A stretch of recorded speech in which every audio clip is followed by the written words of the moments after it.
Bonsoir à toutes et à tous, c'est Antoine alias Anubis pour une nouvelle vidéo d'après-conf. On va parler de la dernière conf de cette saison pour ce Racing Club de Lens de Monaco. Alors, est-ce que c'est la dernière conf de Will Steele à Lens? J'en sais rien, il y a des... dans sa communication, on est plutôt sur une projection. Dans un petit peu les bruits qui courent, on est plutôt pas sûr. Enfin bref, j'en parlerai un peu dans la deuxième partie de cette vidéo spéciale, un peu scouting, mercato, infos qui viennent de débarquer. Mais en tout cas, voilà. La conf était comme d'habitude, vide de sens et très monotone. Enfin bref, c'est pas excitant du tout, on parle très peu foot. On a surtout parlé beaucoup de la saison prochaine, etc. On parlait aussi de la N3, j'y reviendrai, puis je ferai un petit débrief à la fin de la vidéo. Mais on va déjà commencer par la pré-conf. C'est parti pour la conf. On y va donc pour la conf avec un Will Steele présent, donc pour cette dernière conf de la saison. Personne n'a évoqué son possible départ, s'il y avait des attaques de l'Angleterre. C'est vraiment très convenu ces confs et c'est extrêmement chiant. Il a parlé déjà des absents. La première chose, c'est le retour d'Aguilar, de sa blessure et de sa suspension. Malheureusement, on perd Machado. Alors, il a clairement dit dans la foulée que... du coup, vu qu'il avait pas de piston gauche, il jouerait sûrement pas avec des pistons. Donc on verra bien, j'en parlerai un peu en fin de vidéo par rapport à ce que je vois comme 11 de départ. Mais je pense qu'il va peut-être mettre une défense à 4, on y reviendra. Il a parlé également de possibles absents qui iront renforcer la N3. Il a parlé un peu de la N3 en disant que la priorité c'est de sauver la N3, qu'il fallait absolument que la N3 reste en N3 et n'aille pas en régional puisque les U19 sont déjà descendus en régional. Bon, il en a parlé, mais il est hyper évasif, Pour moi, il s'en bat un peu les couilles, surtout qu'on lui a posé pas mal de questions sur le fameux projet Gaillette. Il a un peu évacué ça sans vraiment rentrer dans les détails. Je pense que c'est absolument pas sa priorité. Alors bien sûr, il a rebondi sur l'histoire de la N3. Moi, je trouve que c'est extrêmement maladroit de sa part. Alors la première chose qu'il a dit, c'est que s'il faisait pas jouer les jeunes, c'est qu'ils étaient pas bons. Enfin, il n'a pas fait non plus jouer Djoumaba tout de suite alors qu'il a 18 ans. Il était très bon, donc son expertise des jeunes, j'ai du mal à la mettre en très haute pile des expertises de jeunes. Deuxième chose, il a dit qu'il avait rien à voir avec l'histoire des pénalités. Je suis désolé, il a à voir puisqu'il a absolument pas voulu intégrer Selic à l'équipe première. Il l'a poussé vers la N3. S'il l'avait intégré à l'équipe première, on n'en parlerait pas. Les 4 points seraient là, au moins. Donc c'est un peu n'importe quoi de se dédouaner comme ça. Beaucoup de dédouanement de sa part, d'aucune remise en question. Selic devait intégrer le groupe et devait intégrer la Ruta en défense centrale, voire même être le remplaçant de Djoumaba à droite, etc., de concurrencer Grady. Il en a pas été question du tout, il a absolument pas voulu concurrencer Grady, parce que le problème c'est qu'il voulait plus jouer à 4 derrière, puisqu'il avait plus Kuzanov et Danso, et que pour éviter de se brouiller avec Grady, il lui a offert une place de titulaire sans aucune concurrence à son poste. On voit bien, il est jamais remplacé, alors que Selic pourrait rentrer. C'est quand même très compliqué pour lui. Sachant que Selic, il partira pas l'été prochain. S'il part l'été prochain, c'est un aveu de faiblesse, clairement, de Diego Lopez. Moi, ce que je sais, c'est qu'une réunion a eu lieu et que le cas Selic a été abordé et que Selic doit faire partie de la Rota, qu'il est talentueux et suivi par plein de clubs et que ça serait du gâchis de l'avoir pris en priorité et qu'il joue pas. Donc voilà. Donc le fait qu'il se dédouane par rapport à la sanction de la N3, je trouve ça un petit peu maladroit. Il a une responsabilité, il avait qu'à écouter son directeur sportif et faire ce qu'il lui demandait, plutôt que d'essayer de faire des excès de zèle. On a vu où ça l'a conduit aujourd'hui. Voilà, bon, après il a pas été plus loin sur la N3, voilà, le but c'est de la sauver, donc dans les 24 heures va être décidé qui descendra en N3, donc il va sûrement envoyer des joueurs en N3. Moi je crois que on verra ni Ogedira ni Agbonifo dans le groupe pro, parce que j'ai du mal à croire qu'il va remettre Agbonifo avec les pros, mais enfin le mec a été acheté 7 millions d'euros, il finit la saison avec la N3, c'est quand même du foutage de gueule, mais bon. Voilà, surtout quand tu vois que dans le groupe il y a Fujini, mais enfin Fujini vu qu'il branle rien, et s'il branle rien en N3 il va un peu la sanctionner plus qu'autre chose. Donc voilà, c'est un peu compliqué, mais bon, il y a du mal à comprendre. Mais Tom Pouilly c'est pareil, il est dans l'effectif, si Aguilar y revient, est-ce que tu prends pas le risque que Tom Pouilly... le soleil arrive. Si tu prends pas le risque que Tom Pouilly aille plutôt en N3, puis que tu joues qu'avec Aguilar en latéral droit, de toute façon... Il n'y a pas grand chose à jouer sur ce match de Monaco, il y a trop de si. Mais bon, il en a quand même parlé un petit peu, puisque la deuxième partie de la conf a été liée un peu sur la projection. Ce qu'on sait aujourd'hui, c'est que sous Steele, l'équipe reprendra fin juin. et partira ensuite en stage en Angleterre, un Saint George Park, où en fait c'est l'équivalent de Clairefontaine en France, quoi. Et donc là, le club va jouer 6 matchs amicaux là-bas, dont 2 matchs de prestige face à Bollard, un peu comme d'habitude. Et qu'il y a une option Europe qui a été prévue, puisque s'il y a des barrages européens, ils écourteront les vacances et les joueurs reviendront plus tôt, ça a été prévu, etc. Et ça sera validé après le match, où il y aura une réunion avec certains joueurs et la direction après le match face à Monaco. Mais en tout cas, voilà, il y a cette partie-là, valide plutôt la projection du Will Steele sur la saison prochaine. Ce qui valide pas la saison du Will Steele sur la saison prochaine, c'est l'avancée des Saints, qui coche de plus en plus fortement le nom de Will Steele dans sa liste de coach prioritaire. Moi, les retours que j'ai, c'est qu'aujourd'hui, le mercato, il est fait sans Will Steele. C'est-à-dire que Diego Lopez bosse depuis mars sur le mercato, suffisamment tôt pour que des joueurs arrivent très tôt dans la saison et soient dans le groupe avant même que un changement de coach puisse avoir eu lieu. Soit il n'y a pas de changement de coach et les mecs sont là très tôt, ils peuvent comme ça intégrer un peu le groupe, etc. Soit il y a un changement de coach et les mecs sont déjà là dans le groupe, imprégnés de la gaillette, et c'est plus facile pour le nouveau coach d'intégrer les choses. Moi, c'est les retours un peu que j'ai là-dessus. Maintenant, pour moi, il y a plus de chances que Will Steele reste qu'il parte. Maintenant, si les Saints arrivent, claquent un chèque à Lens et que Will Steele dit moi je veux rejoindre ma femme, clairement il va rejoindre sa femme. Faut quand même être clair, ça je vous le dis je vous le dis au conditionnel pour éviter de me faire emmerder parce que j'ai déjà été un peu, voilà. D'après les retours que j'ai eus, il semblerait que Will Steele avait quand même été fortement menacé au mercato d'hiver, que le fait qu'il puisse être débarqué par la direction aurait été mis sur la table de manière assez concrète, sauf que, ça va peut-être choquer certains, mais sauf que ce qui a été médiatisé par rapport à ses problèmes personnels aurait changé la donne. Voilà. Et que le fait que ça a été médiatisé, c'était pas non plus anodin par rapport à la période vécue par le coach au club. Voilà, c'est ce qu'on m'a dit. Je l'ai su de plusieurs personnes qui m'ont dit la même chose, dont certaines qui tournent extrêmement proches du club. Et c'est les retours en interne du club qui expliqueraient que, voilà, la situation de Will Steele était quand même assez précaire au mercato d'hiver, d'accord ? Je vais être franc avec vous, la situation de Pierre Sage aurait été regardée de très près après son limogeage par Lyon, donc il aurait pu avoir un billard à deux bandes, c'est-à-dire qu'il limoge Will Steele et ils prennent Pierre Sage dans la foulée. Ça a été évoqué, mais le fait que des soucis personnels aient été médiatisés ont rendu la chose presque impossible. Parce qu'on connaît aujourd'hui un peu le mode affect de certains groupes de supporters qui fait que ça aurait été très mal vu et il y aurait eu beaucoup de bordel. Déjà là, le fait que les chouchous partent, on leur a chié sur la gueule à la direction à mort. Quand on voit un petit peu ce qui se passe, que le Frankowski va peut-être déjà quitter la Turquie parce qu'on juge qu'il n'est pas au niveau. Moi, je pense qu'on l'a très bien vendu 10 millions d'euros, mais bon, comme les mecs voient pas plus loin que le bout de leur nez, au niveau analyse, c'est quand même un peu compliqué de parler avec des gens qui ont une analyse foot proche du néant. Et puis qui sont surtout complètement œillérisés par des influenceurs anti-JO qui n'ont fait que chier sur JO depuis le début de la saison. Force est de constater que le recrutement n'était pas si mauvais que ça à l'hiver, qu'il a été mal utilisé par Will Steele, je le rappelle, ça c'est mon avis, mais c'est pas que le mien, puisqu'il y a des choses qui ont été partagées apparemment par la direction à un moment donné, et que il s'est un peu sauvé son cul avec ses soucis personnels. Voilà, c'est ce qui aurait conduit à ce qu'il ne soit pas débarqué cet hiver, puisque ça a été, semblerait-il, abordé très fortement par la direction. Voilà un petit peu pour cette conférence de presse. Satriano a un peu parlé, mais bon, il n'y avait pas grand-chose à dire d'extraordinaire. Il se sent bien, il a hâte de pouvoir être à 100%. Voilà, mais voilà un petit peu pour cette conf. Il n'y a pas grand-chose à dire puisqu'on parle jamais foot dans cette conf.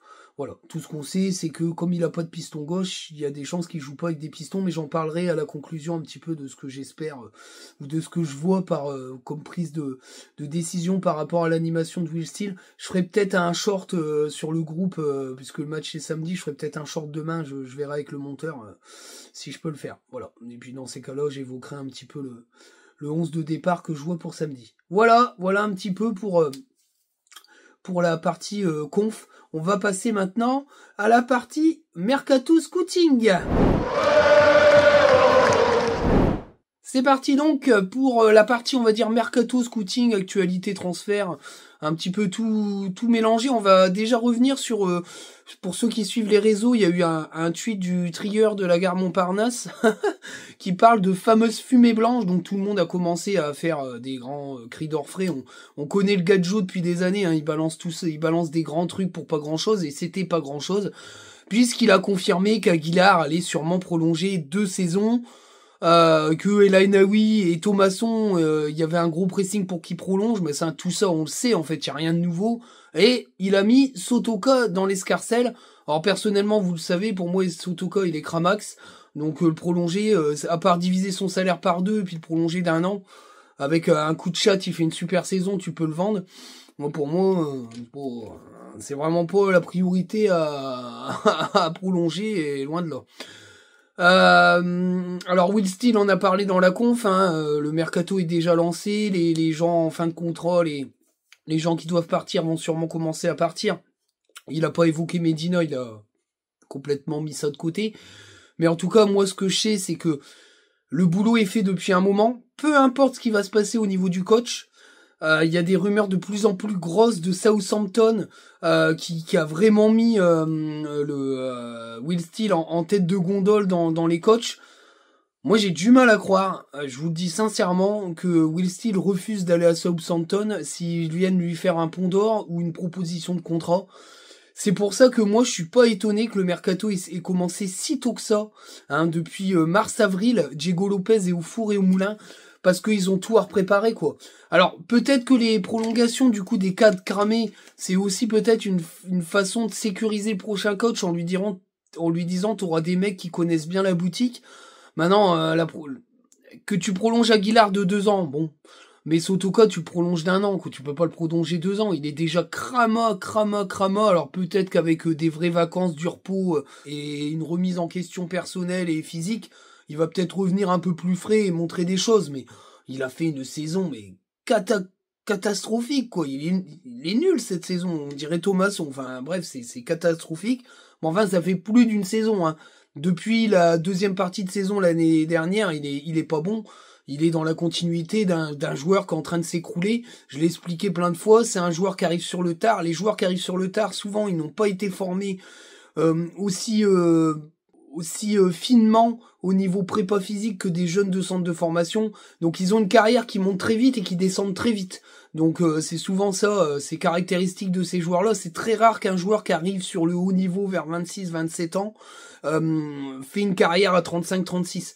Voilà, il baisse déjà de pied à 30, 32, 33, 34, puis après c'est fini. Alors qu'un gamin de 19 ans, il a une carrière jusqu'à 37 ans, c'est une carrière beaucoup plus longue, avec des matchs tout aussi rythmés. Donc voilà, c'est une spécificité des joueurs qui arrivent sur le tard. C'est un peu la même chose que Grady, mais bon, Grady a fait quand même du centre de formation, donc il a eu une carrière un peu comme ça, mais Florence Sotoka, il a été formé, je crois, à Montpellier, mais il est pas resté très longtemps, puis il a enchaîné très vite du foot amateur, où tout ce qui est entraînement est quand même beaucoup moins pointu et professionnel, que Grady, il a quand même tout de suite été dans des clubs qui jouent en Ligue 2, donc il a quand même eu cet aspect-là, donc lui, il a l'aspect chute un peu moins fort que Sotoka. Voilà, bon, c'est un aparté.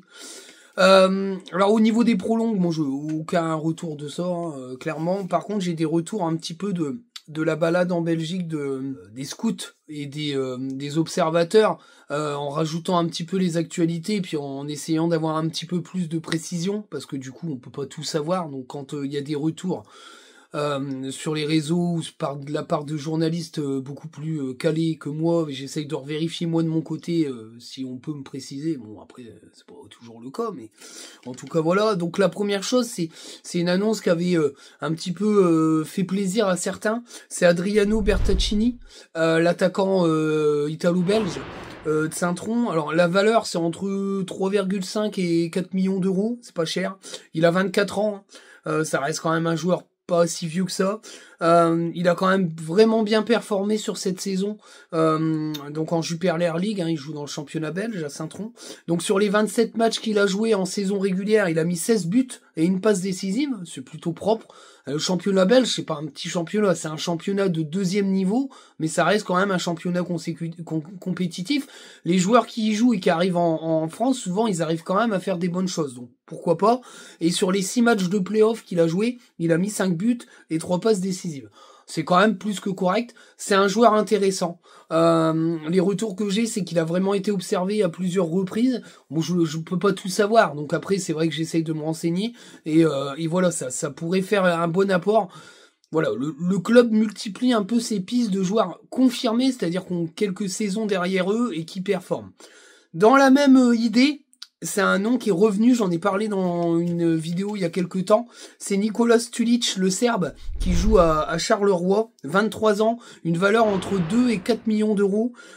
Pour 18 matchs de saison régulière, il a mis 9 buts, et sur les 8 matchs de play-off qu'il a joué avec Charleroi, il a mis 7 buts et 2 passes décisives. C'est un joueur qui est vraiment suivi de très près par le club. Il n'y a pas que lui, hein. D'ailleurs, c'est Bertaccini, c'est pareil. Les deux joueurs sont assez suivis. Alors, Bertaccini, il y aurait des clubs belges de plus haut niveau que Saint-Tron qui s'y intéressent. Et pour Stulic, il y a des clubs de Bundesliga qui s'intéresseraient à son cas. Voilà, clairement. Parce que, on va dire que il a le profil pour jouer en Allemagne, mais pas que. C'est un joueur qui est quand même très bon devant. C'est un attaquant de pointe, mais il est technique et il sait... il a une bonne capacité de finition et en plus il est capable de jouer en équipe, c'est pas juste un attaquant de pointe qui attend les ballons. Adriano Bertaccini, pour ceux qui ont suivi un petit peu, c'est un joueur très technique, qui a une bonne vista, qui a une belle capacité technique et qui est vraiment assez doué, et qui pourrait être amené à voir un peu plus haut que Saint-Tron, donc c'est quelque chose d'assez intéressant. Une info qui est apparue il y a quelques jours et j'ai un peu gratté parce que je connaissais pas, c'est le jeune Yacine Benatab. En fait, il est formé à Nantes, le jeune joueur. C'est un ailier droit, milieu droit, ailier droit, offensif. Il a été prêté par Nantes à Aubagne et il a été élu meilleur joueur de national. 29 matchs, 7 buts et 10 passes décisives. À 22 ans, quand tu arrives à t'imposer en national et que tu as des stats, c'est que tu as le niveau. Hein. Clairement, je vous le dis, c'est très rare qu'un jeune joueur qui fait des stats entre le national et la Ligue 2 ne soit pas armé pour pouvoir faire un peu de Ligue 1, en tout cas dans la Ruta. Alors son nom est apparu dans les réseaux sociaux parce que Nantes vont le rapatrier, mais Lens et un club de Bundesliga, je dirais bien Hoffenheim, mais je dirais peut-être des bêtises, s'intéressent à son cas. J'ai essayé un peu de me renseigner avec des gens qui me suivent et qui suivent aussi le football nantais, parce que j'ai pas que des Lensois qui regardent mes vidéos, c'est assez sympa d'ailleurs, coucou les camarades, et c'est une réalité, c'est-à-dire que il semblerait que l'entourage du joueur ait été mis en contact avec Lens, qui voit dans ce jeune ailier droit une potentielle pépite à faire mûrir en Ligue 1. Donc pour moi, je le connais pas forcément, mais les retours sont très très bons. C'est vraiment très doué techniquement, bon buteur, bon passeur. Il est assez complet dans la gamme offensive. Donc voilà, c'est on va dire un élément percuteur, un élément créateur. Et c'est pas anodin que Lens tente le coup. On verra bien si le joueur priorise le projet lensois ou souhaite s'imposer à Nantes.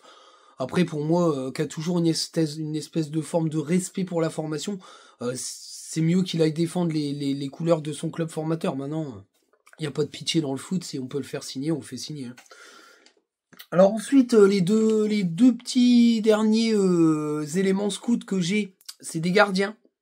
Alors, la tendance actuellement, c'est la recherche de 2 gardiens. Alors, le 3e gardien serait peut-être un jeune de la N3, parce que Will Steele aime bien jouer avec 3 gardiens, ou alors il abandonnerait ce fameux concept de 3 gardiens dans le groupe pro. Petric, je pense qu'il va pas faire plus d'1 an. La volonté du club, c'est d'essayer de conserver Ryan, mais en 2e gardien. Faut savoir que Ryan, il peut avoir des touches en tant que numéro 1 en Europe. Hein. C'est pas un gardien qui est mauvais, c'est un gardien moyen plus pour moi. En tout cas, c'est mon avis. C'est pas c'est pas péjoratif, c'est que je pense que c'est pas un top gardien, mais c'est un bon gardien. Voilà, moyen plus, largement supérieur pour moi à Kofi. Mais j'ai du mal à croire qu'il se satisfasse d'une position de numéro 2. Maintenant, faut voir quel projet lui est proposé. Est-ce que le fait d'être deuxième gardien, d'avoir un rôle de chaperon sur un jeune gardien talentueux lui plaise? Est-ce qu'il en a pas un peu marre de bouger, même s'il est habitué à changer beaucoup de clubs? Est-ce qu'il se dit pas que se poser un peu ses valises dans l'Artois serait pas mal? Ça, j'en sais rien du tout.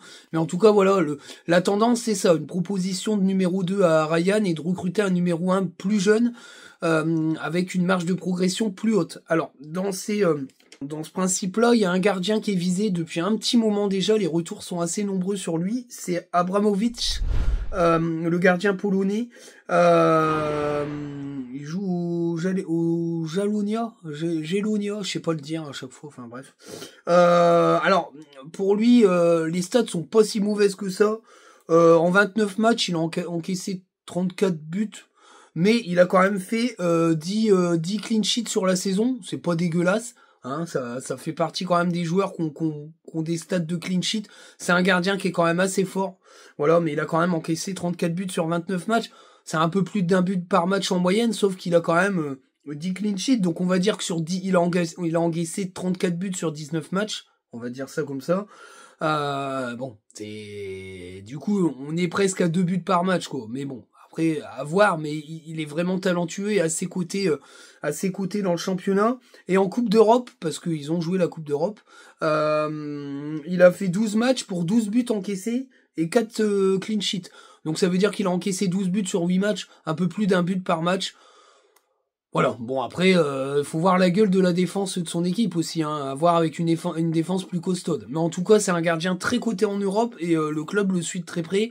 Alors bien sûr, il y a le gardien italien de Padova, hein, qui est suivi toujours. Je sais pas ce qu'ils vont faire par rapport à ça, mais ils ont une option un petit peu plus forte que d'autres clubs, puisque Padova appartient à Joseph Oughourlian, donc les tractations seraient Mattia Fortine. Les tractations seraient beaucoup plus faciles entre Padova et Lens. Après, je n'ai pas suivi l'actualité du gardien, mais en tout cas, il était assez prometteur. Et puis, un autre nom m'est sorti de joueurs observés. Alors, c'est pas un profil de jeune gardien, mais c'est un profil de gardien quand même confirmé. Mais bon, pour un gardien, il est dans l'âge mûr, hein, clairement, mais pas âgé. C'est Jedika Martin, le gardien tchèque. Alors, lui, il a 27 ans. Il est à peu près à 3 millions d'euros. Abramovich, je sais pas à peu près sa valeur. Je crois que ça doit être entre 2 et 4 millions d'euros. Le fameux Jedika, il est à peu près vers 3 millions d'euros. 25 matchs pour 23 buts encaissés. D'accord, et il a fait 10 clean sheets. Ça veut dire que il a encaissé 23 buts sur 15, donc ça veut dire une moyenne d'un peu plus d'un but par match. Oh, c'est pas dégueu non plus. C'est un gardien un peu plus âgé, mais qui est plutôt confirmé. Il a déjà une carrière derrière lui et il est observé par le club. Voilà un petit peu pour on va dire la partie un peu mercato scouting de cette vidéo. Alors on va passer tout de suite à la conclusion, comme ça la vidéo se terminera, on va se projeter donc sur ce match de Monaco, me donner un peu mon ressenti, et puis je vous dirai un peu ce qui va se passer niveau vidéo dans les prochaines semaines. C'est parti pour la conclusion et la projection. On y va, c'est donc parti. Alors la conclusion, c'est que c'est le dernier match à domicile, je serai pas présent puisque je vais fêter les 40 ans, je pense à mon camarade... Larajois, le futur Haut-Savoyard, je crois, si je dis pas de bêtises. Oui, c'est ça. Enfin bref, qui va profiter de ma place. Prends soin de soi et amuse-toi bien pour le dernier match. Malheureusement, on peut pas toujours être à tous les matchs. L'amitié, c'est très important. Et voilà, on s'en va donc sur ce dernier match face à Monaco. En sachant qu'il y aura pas mal de joueurs qui vont descendre pour sauver la N3. Techniquement, c'est très compliqué. Il faut gagner face à Monaco et que Brest ne gagne pas. pour espérer être 8e et espérer ensuite que Paris gagne la Coupe de France et espérer ensuite que Lyon soit sanctionné et n'aille pas en Europe, ça fait beaucoup de si. Pour moi, c'est presque de l'impossible. Donc pour moi, la place européenne est foutue pour la saison prochaine. Il y a une possibilité qui s'appelle un miracle, mais sinon, à part ça, c'est foutu. Et donc ce match, pour moi, a une importance assez relative comparé à la N3 qui doit absolument gagner puis espérer qu'un des deux devant se plante, c'est-à-dire qu'il y a Lens, Drancy et Pays de Cassel, si je dis pas de bêtises. Je crois que ça doit être ça. Vous me direz pour les connaisseurs de la N3, mais je crois que c'est ça. Donc ça fait 30, 31 et 32 points. Et après au-dessus, c'est Saint-Quentin à 33 points. Bon, moi, vous savez que je suis axonné, donc c'est vrai que j'aimerais que Saint-Quentin reste en N3, mais bon, je suis lensois, donc j'en ai rien à foutre. Mais bon, si on peut réussir à battre Saint-Quentin qui descende pas et que Lens se maintienne, on va dire que c'est pas mal. Hein. Un club actionné en N3, on prend quand même, parce qu'on n'a pas beaucoup de grands clubs dans l'Aisne. Mais en tout cas, voilà. Alors le scénario est tout simple, faut gagner absolument face à Saint-Quentin, si on peut, avec une différence de but importante, mais ça joue pas je crois beaucoup, parce que je crois que c'est à la différence de but particulière, un truc comme ça, donc je crois qu'on est un peu baisé. Mais en tout cas, voilà, comme on est à 30 et que les deux sont à 32, 31 points, il faut qu'il y en ait un des deux qui perde leur match et qu'on gagne. Si l'un des deux perd son match et que Lens, la N3 gagne son match face à Saint-Quentin, Lens est maintenu. Si on perd, on est foutu. Si on fait match nul, on est foutu. Il faut gagner absolument. Victoire impérative face à Saint-Quentin. Et puis donc du coup que l'un des deux devant nous perde pour sauver la N3. Parce que s'il n'y a plus de N3, ça sera catastrophique pour la formation. Alors comme j'en ai parlé au début de la vidéo, il a clairement dit que c'était assez embêtant pour le projet Gaillette. Mais bon, il a été un peu évasif. Hein. Je pense que là-dessus... je crois qu'il s'en branle un peu, hein. Je l'ai dit un petit peu avant, mais en tout cas voilà un peu le topo. Alors on verra bien. Comme a dit Will Steele à la conférence de presse, comme il a pas de piston gauche ou qu'il a comment il s'appelle, un Aguilar qui revient d'une blessure musculaire, etc. Il a pas de piston. Donc comme il a pas de piston gauche, je pense qu'il va pas jouer avec des pistons, ce qui voudrait dire qu'il jouera avec une défense à 4. Moi je pense qu'il va faire il va mettre Medina bas, Aguilar, et puis à gauche il va mettre Zaroury, je pense, ou je sais pas, je sais même pas, ou alors il va mettre Sarr. Il va mettre Sarr bas, et puis il va mettre Medina en latéral gauche et Aguilar en latéral droit dans une défense à 4, et puis après il va jouer en 4-3-3. Il va mettre les trois milieux de terrain de toute façon, ou il va jouer en 4-5-1. Pour bétonner à mort. Donc il va mettre deux milieux de terrain défensifs, il va mettre, je pense, comment il s'appelle, Mendy et puis Enea, et puis il va mettre Diouf, Thomasson et Zaroury, avec Koyalipou en pointe. Moi je pense que ça va ressembler à ça. On verra bien la gueule du groupe, mais moi je pense qu'on part sur un 4-5-1. On verra un petit peu ce que j'en pense. Je ferai peut-être un short sur le groupe, je verrai bien si j'ai le temps. Mais en tout cas, voilà un petit peu mon avis. Je pense pas qu'il jouera avec une défense à 5. S'il le fait, ça veut dire qu'il met Medina en piston et il va jouer avec Sarr, Bas et Grady. Mais Sarr, il est un petit peu mort, quoi. Il joue quasi plus. Je sais pas. J'ai un peu de mal avec ça. Donc je sais pas trop ce qu'il va faire, mais il a dit comme on peut pas jouer avec des pistons, on va s'adapter. Donc je pense qu'il va peut-être pas jouer avec une équipe avec des pistons. Donc voilà un petit peu ce que j'en pense par rapport au match de Monaco. On verra bien. Je ferai la vidéo d'après-match, je pense dimanche soir, tranquillement, après la DQV. Je reverrai le match tranquillement le matin, et puis voilà. Bon, je essaierai de pas me faire spoiler, mais en tout cas voilà, on va essayer de voir ça tranquillement à la maison, et puis voilà. Les prochaines vidéos, ça sera toujours des actualités mercato, etc. On fera aussi une vidéo bilan de cette saison. On parlera des joueurs qui sont encore présents dans l'effectif, d'accord, et puis on fera on mettra des notes sur leur saison, etc. Will Steele également, et puis on n'hésitera pas à essayer de parler des saisons respectives de chaque joueur. Je parlerai pas des joueurs qui ont quitté le club à l'hiver, parce que sinon ça fait trop de boulot, et puis je trouve que c'est pas intéressant. Autant juger et noter les joueurs qui sont là jusqu'à la fin de la saison. Donc cette vidéo bilan sera faite soit la semaine prochaine, soit la semaine d'après, et puis après on va enchaîner, on fera des vidéos, des petits shorts sur le mercato, les vidéos actualité mercato vont s'enchaîner les unes après les autres, peut-être qu'il y en aura une, peut-être 2 par semaine, on verra comment le monteur est disponible. Des fois je ferai des montages, des fois j'en ferai pas, on s'en fout, on va varier un peu le truc. Mais en tout cas, voilà un petit peu pour les projets vidéo des prochaines semaines. Sur ce, je vous dis à très bientôt, prenez soin de vous, profitez bien de cette semaine qui est encore un peu ensoleillée pour certains, en tout cas moi c'est encore le cas.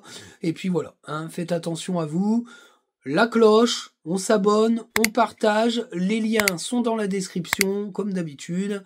N'hésitez pas à vous abonner, prenez plaisir, profitez des vôtres, salut les amis, ciao.